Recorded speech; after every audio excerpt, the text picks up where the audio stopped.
드립니다. 오늘 우리에게 주시는 하나님의 말씀은 신약 성경 베드로전서 1장 13절에서 19절 말씀입니다. 베드로전서 1장 13절에서 19절 말씀입니다. 이제 하나님의 말씀을 읽겠습니다. 하나님의 말씀을 경청하십시오. 그러므로 너희 마음의 허리를 동이고 근신하여 예수 그리스도께서 나타나실 때에 너희에게 가져다 주실 은혜를 온전히 바랄지어다. 너희가 순종하는 자식처럼 전에 알지 못할 때에 따르던 너희 사욕을 본받지 말고 오직 너희를 부르신 거룩한 이처럼 너희도 모든 행실에 거룩한 자가 되라. 기록되었으되 내가 거룩하니 너희도 거룩할지어다 하셨느니라. 외모로 보시지 않고 각 사람의 행위대로 심판하시는 이를 너희가 아버지라 부른즉 너희가 나그네로 있을 때를 두려움으로 지내라. 너희가 알거니와 너희 조상이 물려준 헛된 행실에서 대속함을 받은 것은 은이나 금같이 없어질 것으로 된 것이 아니요 오직 흠없고 점없는 어린 양 같은 그리스도의 보배로운 피로 된 것이니라. 아멘. 이 시간 송인서 전도사님 나오셔서 부활 그 이후 설교 시리즈 3 당신은 누구십니까? 라는 하나님의 말씀 전하실 때 하나님께서 저희에게 은혜 주시기를 원합니다.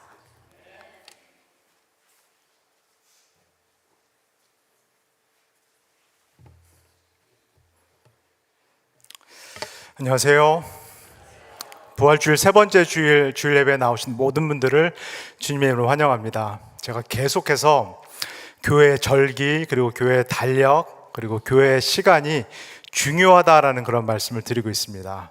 기회가 있을 때마다 목회 칼럼에서도 써드리고 있고 우리가 일주일에 한 번 이렇게 주일 예배에 모여서 교회 시간과 절기 그리고 하나님의 시간을 함께 경험하고 통과하는 것이 매우 중요하다라는 그런 말씀을 연속적으로 드리고 있습니다.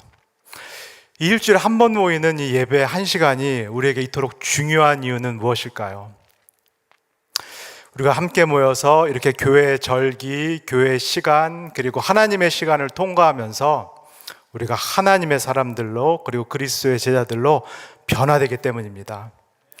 우리가 일주일 동안에 많은 시간을 세상에서 보내는데 그리고 세상 한복판에서 여러 가지 영향을 받고 살아가는데 그래서 마치 세상의 일원처럼 그렇게 살아가게 되는데 그런데 주일날 이렇게 정해진 시간에 한 시간에 모여서 이 시간을 통하여서 교회의 시간 그리고 하나님의 시간을 함께 경험합니다.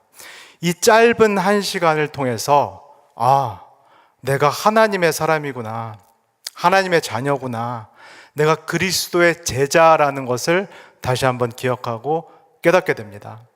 그리고 예배를 마치고 다시 세상에 나아가서 그때 그 자리에서도 우리가 받은 이 말씀 그리고 하나님의 자녀로서의 이 정체성을 가지고 살아가게 되는 것입니다. 제가 지난 주일 예배 설교에서 한번 말씀을 드렸는데 부활주일부터 그리고 다음번에 오는 가장 큰 절기인 이 오순절까지 이 50일을 가리켜서 교회에서는 어떤 말로 부른다라고 말씀을 드렸나요? 어떤 50일?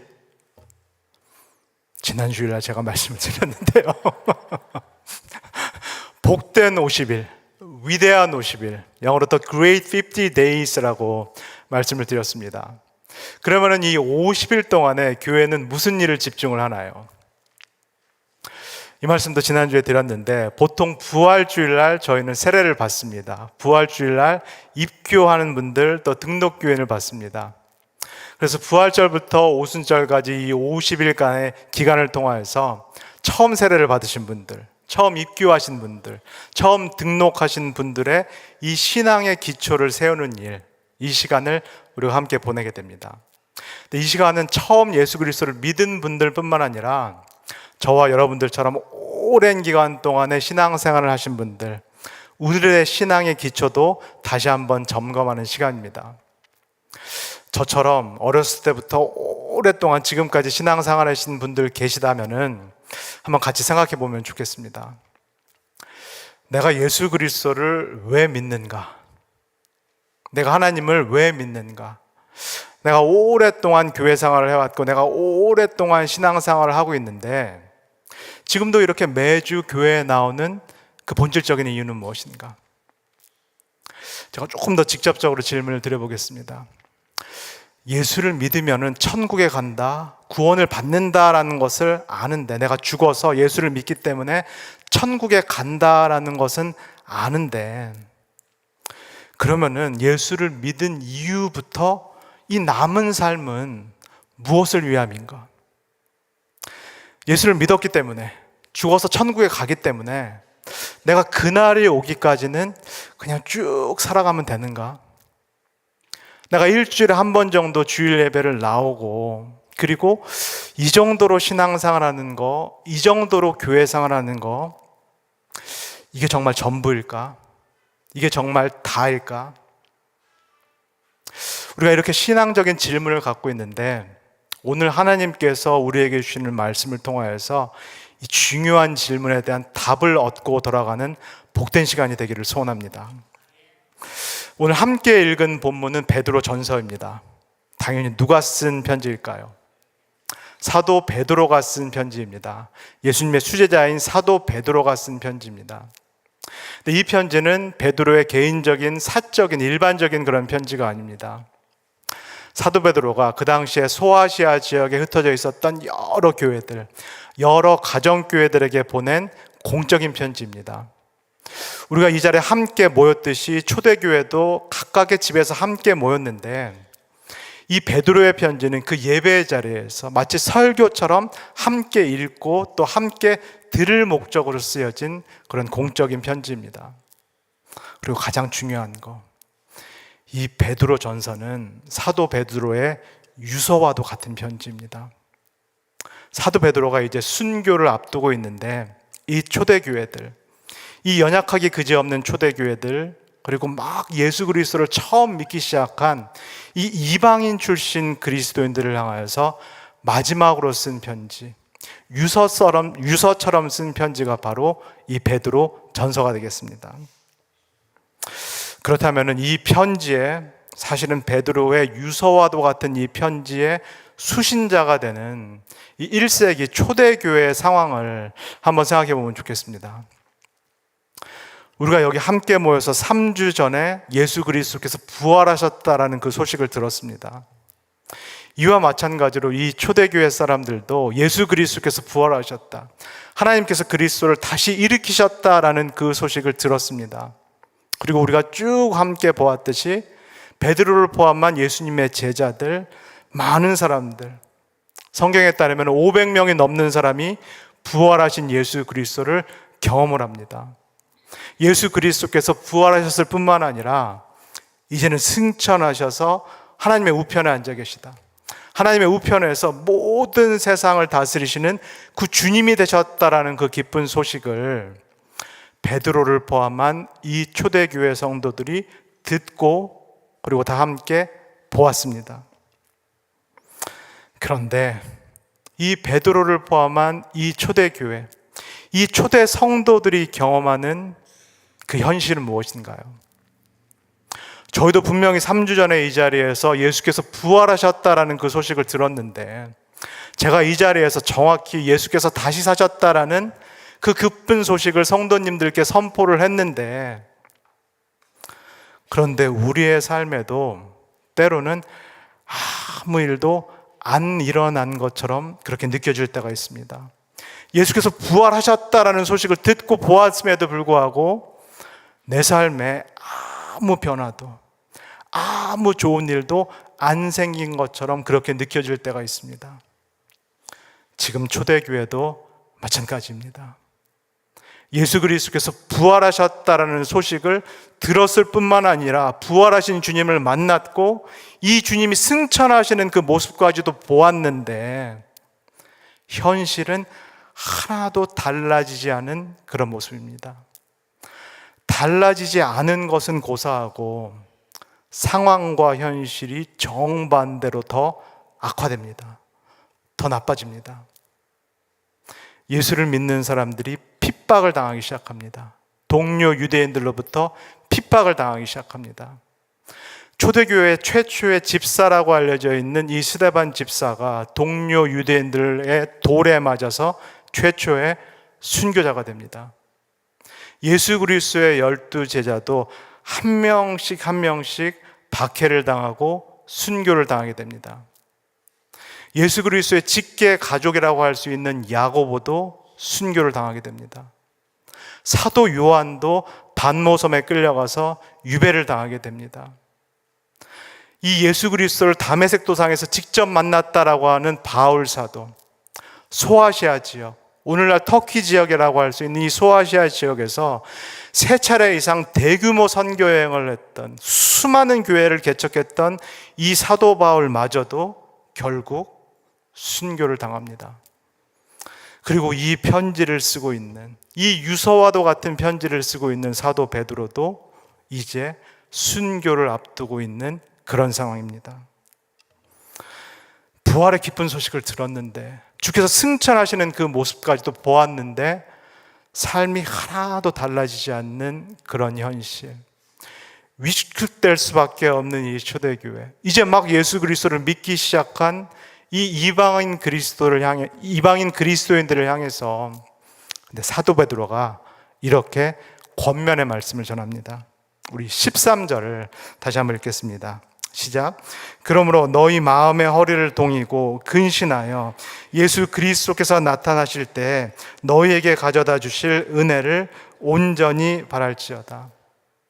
이 유서와 같은 편지에서 베드로 사도가 꾹꾹 눌러 담은 이 마지막 권면, 이것은 무엇인가요?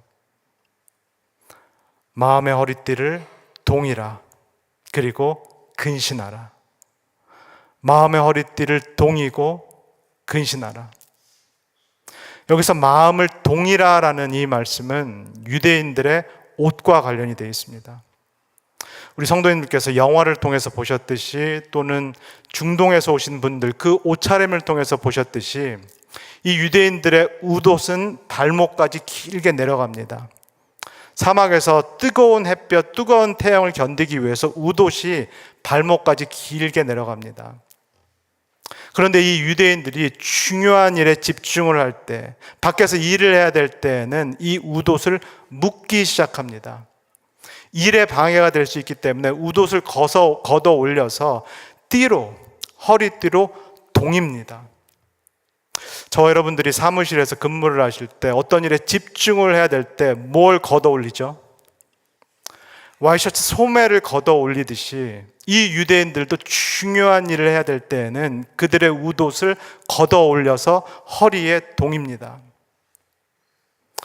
지금 부활 이후에 어려움을 겪고 있는 이 초대교회, 이 초대 성도들에게 사도 베드로가 이렇게 권면합니다. 로마 제국이라는 세상 한복판에서 박해를 당하기 시작하고 순교를 당하기 시작하는 이 초대교회인들, 그리고 마찬가지로 일주일에 많은 시간을 사실상 세상에서 보내는 21세기에 이 미국이라는 세상 한복판에서 살아가는 저와 여러분들에게 사도 베드로가 권면의 말씀을 전합니다. 너희의 마음을 동이라, 그리고 근신하라. 세상에 살 때 정신을 똑바로 차리고 살아라. 흐트러지지 말고 정신을 똑바로 차리고 마음을 묶어서 살아라. 그리고 이곳에서 하나님께서 주신 이 관계, 하나님과의 수직적인 관계, 그리고 이웃과의 이 수평적인 관계를 올바로 맺고 살아라. 삶을 정돈해서 살아라라고 이 베드로 사도가 초대교회에게, 그리고 저와 여러분들에게 권면의 말씀을 전합니다. 베드로전서 1세기에 쓰여진 이 편지, 아마 50년대 후반 아니면 60년대 초반에 쓰여진 이 편지, 오늘 우리가 듣고 있는 사도 베드로의 마지막 말씀, 유서와 같은 이 편지는 결국은 마지막으로 하고 싶은 사도 베드로의 그 말씀이기 때문에 지금 베드로도 여유가 없습니다. 어떤 시간을 소비할 여유가 없습니다. 이 편지에도 다른 이야기를 쓸 그 여백조차가 없습니다. 사람들을 한 명 한 명 만나서 한 명 한 명 설명하고 타이를 그 시간도 없습니다. 자기가 순교를 당할 것이다라는 것을 직감하고 있기 때문에 직접적으로 권면합니다. 초대 성도들에게, 그리고 저와 여러분들에게 직접적으로 권면을 하기 시작합니다. 우리 14절에서 16절까지를 읽겠습니다. 시작. 너희가 순종하는 자식처럼 전에 알지 못할 때 따르던 너희 사역을 본받지 말고 오직 너희를 부르신 거룩한 이처럼 너희도 모든 행실에 거룩한 자가 되라. 기록되었으되 내가 거룩하니 너희도 거룩할지어다 하셨느니라. 저희의 솔직한 마음을 한번 나눠보면 좋겠습니다. 우리 성도님들은 이런 말씀을 들으시면은 어떤 마음이 드시나요? 방금 읽으신 것처럼 이런 말씀을 들으시면은 생각은 차차하고 일단 어떤 마음, 어떤 느낌이 되시나요? 부담스럽습니다. 거룩하라, 완전하라는 말씀을 들으면 부담스럽습니다. 이런 말씀을 전해야 되는 저도 매우 부담스럽습니다. 레위기 19장에 나오는 말씀, 거룩하라, 나 여호와 하나님이 거룩하니 너희도 거룩할지어다. 마태복음 5장에 나오는 말씀, 예수께서 산상수훈에서 하셨던 말씀, 완전하라, 나 그리스도가 완전한 것처럼 너희도 완전하라. 이런 말씀을 드릴 때 아무리 신앙생활을 우리가 오래 했어도 여전히 부담스럽습니다. 교회에서는 어떻게 거룩한 그 척을 해볼 텐데, 교회 안에서는 어찌됐건 간에 좀 완전한 그 척을 해볼 수 있을 텐데, 지금 교회에서 거룩한 척, 완전한 척을 하라는 말씀이 아니라 어디서? 로마 제국 한복판에서 핍박과 박해를 당하는 그 장소에서, 그리고 우리가 일주일 동안 살아가는 그 세상에서 거룩하라. 거기서 하나님과 그리스도처럼 거룩하고 완전해라. 이런 말씀을 들을 때 우리 마음에 부담이 가득한 것이 사실입니다. 그래서 우리는 이렇게 생각합니다. 이거 율법주의 아니야? 이거 완벽주의 아니야?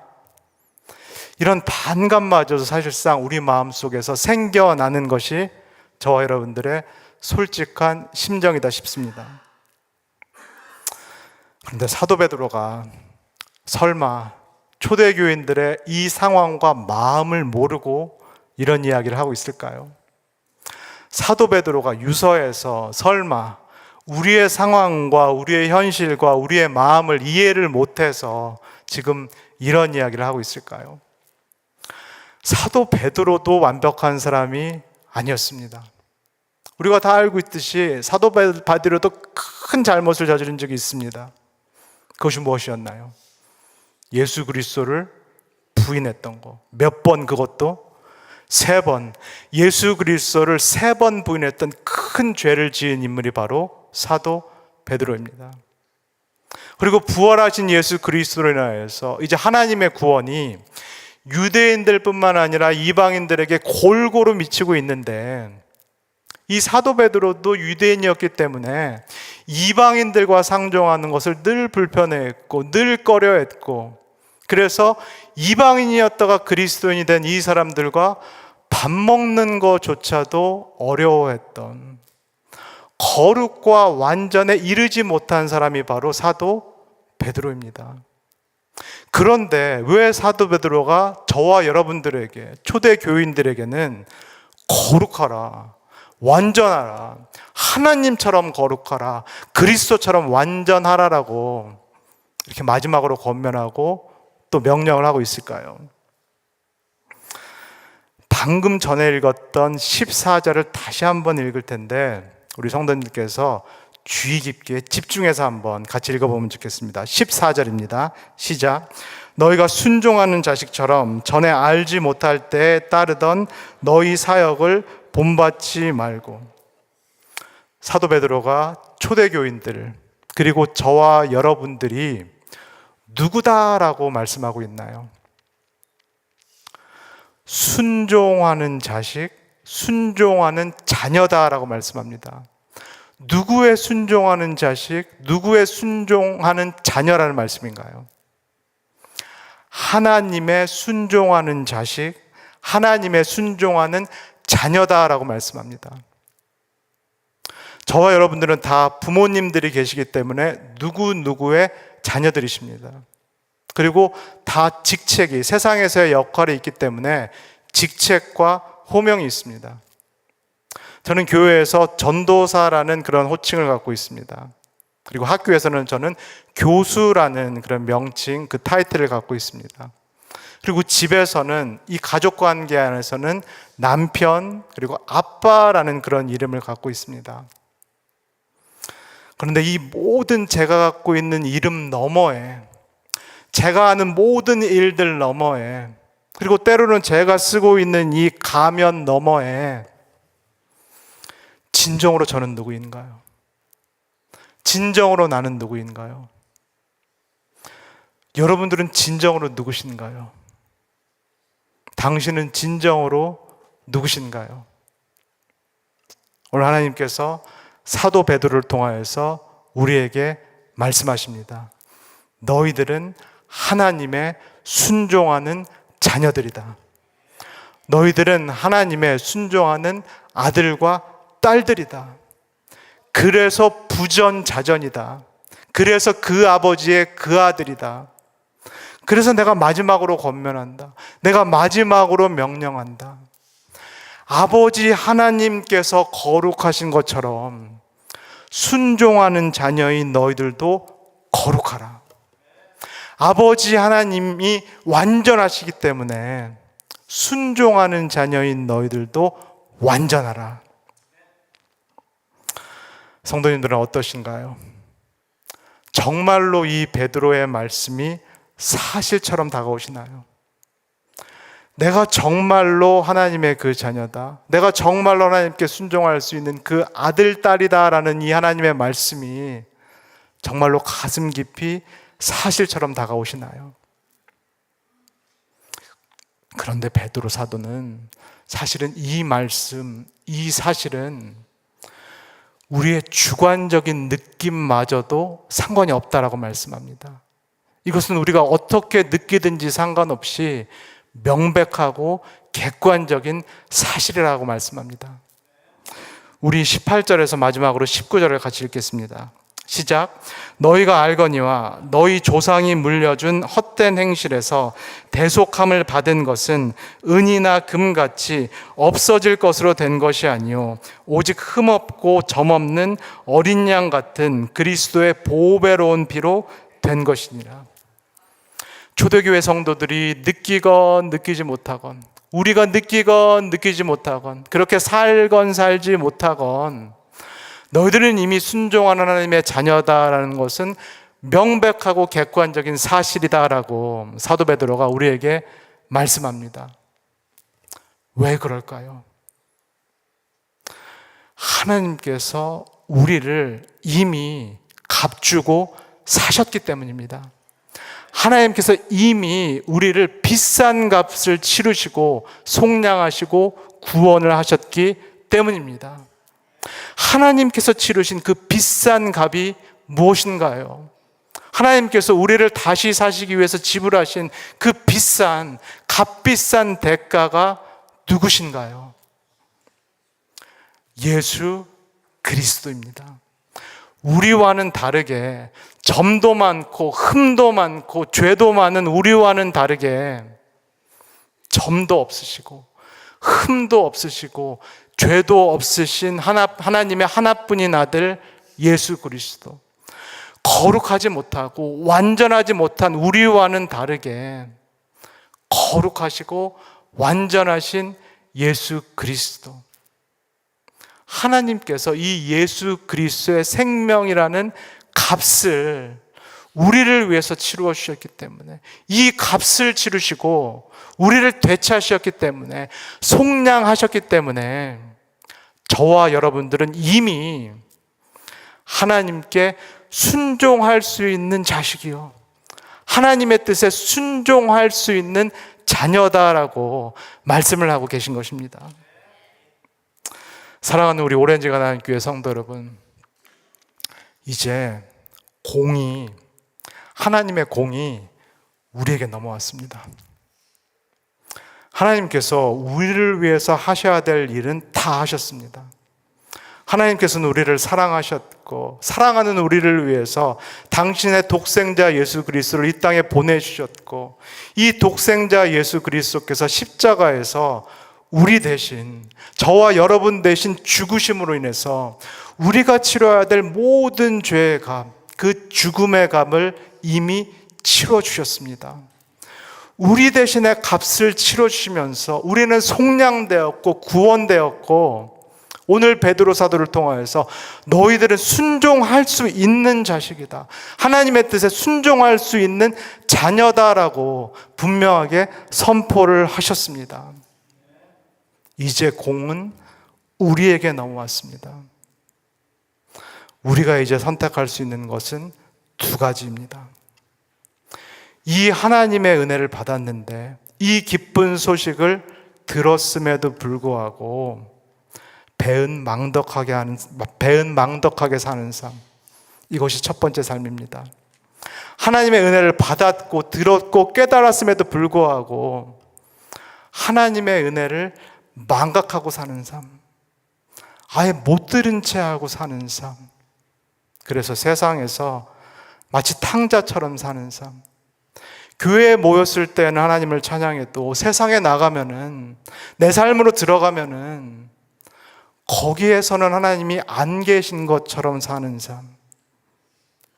그 배은망덕한 삶이 한 가지 선택입니다. 그러나 두 번째 길이 있습니다. 두 번째 선택지가 있습니다.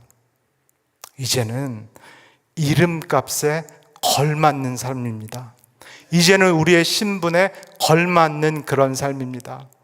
오늘 베드로 사도가 말씀하신 것처럼 하나님의 자녀, 하나님의 뜻에 순종할 수 있는 하나님의 자녀, 세상을 살아가지만 세상에 속한 것이 아니라 그 땅에서는 이방인으로, 외국인으로 살아가는 그 삶, 나의 시민권은 세상에 속한 것이 아니라 하나님 나라에 속한, 나는 하나님 나라의 시민권자라고 믿으면서 살아가는 삶, 그 이름값에 걸맞는 삶, 하나님께서 주신 그 신분에 걸맞는 삶을 살아갈 수 있는 두 번째 선택지가 있습니다. 이제 예배를 마치고 다시 세상으로 돌아가서 똑같이 일주일 동안의 삶을 사실 텐데, 우리 성도님들께서는 이 두 가지 길들, 이 두 가지 삶들 중에서 과연 어떤 길, 그리고 어떤 삶을 선택하시겠습니까? 다 같이 기도하겠습니다. 사랑해 주님, 오늘 베드로 사도의 마지막 유언과도 같은 이 말씀을 통하여서 우리가 사실 누구인지, 진정으로 내가 누구인지 다시 한번 듣게 하여 주셔서 감사합니다. 하나님, 주께서 예수 그리스도를 우리에게 보내주셨고 십자가의 죽으심으로 인하여서 우리가 이미 속량되었고 우리가 이미 구원받았음을 믿음으로 고백합니다. 그래서 내가 이미 하나님의 순종하는 자녀요, 아들과 딸임을 고백합니다. 하나님, 예배를 마치고 세상으로 돌아가서 세상 사람들과 같이 살지 않도록 우리를 붙잡아 주시옵소서. 세상의 이론으로 살지 않도록 우리를 보호하여 주시옵소서. 세상에 나아가더라도 거기에 속해서 살지 않게 하시고, 하나님께서 나에게 주신 고귀한 이 이름, 이 고귀한 신분, 하나님의 자녀, 하나님의 딸, 하나님의 아들로 일주일을 살 수 있도록 우리를 축복하여 주시옵소서. 감사를 드리며 예수님의 이름으로 기도합니다. 아멘.